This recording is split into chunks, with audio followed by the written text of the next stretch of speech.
Listen, folks, I'm just gonna pour this one straight up.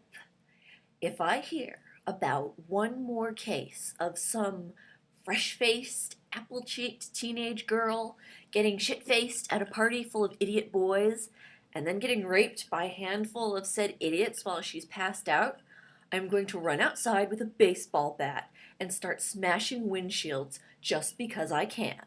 Okay? I know I'm not alone in feeling this way. You can look at Twitter under the tag of Steubenville, or look up any story about Rehtaeh Parsons or Audrey Pott, and you'll see what I mean. While they spew on about how these girls are so stupid and need to be held responsible for drinking too much around boys who later raped and photographed them, there's something they're leaving out because they assume everyone knows it already, but it seems that everyone doesn't know it already. At first blush, it might appear that girls like Rehtaeh Parsons and Jane Doe were just having fun the way teenagers occasionally do, and their hangovers should have been punishment enough.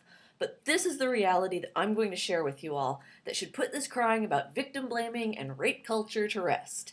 I used to be on the feminist side too.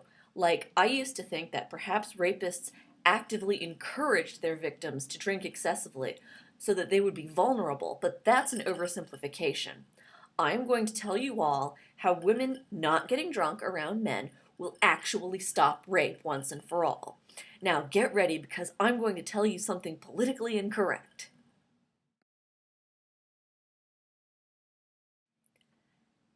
Alcohol gives you superpowers.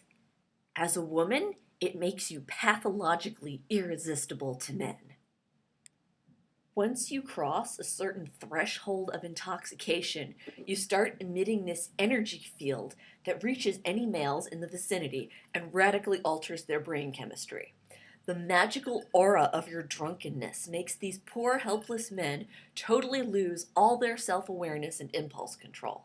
It forces them to drop whatever they're doing and start fighting their way into your undies. And once the process begins, there's no way to turn it off. You can only release these guys from your grip by sobering it up, and by then you've already been raped and you've got no one to blame but yourself. Once a man smells the vodka on your breath, he's not responsible for his actions, and since it's not his fault, it must be your fault instead. But if you just can't help yourself and you must drink, don't make it worse after the inevitable happens by calling the cops.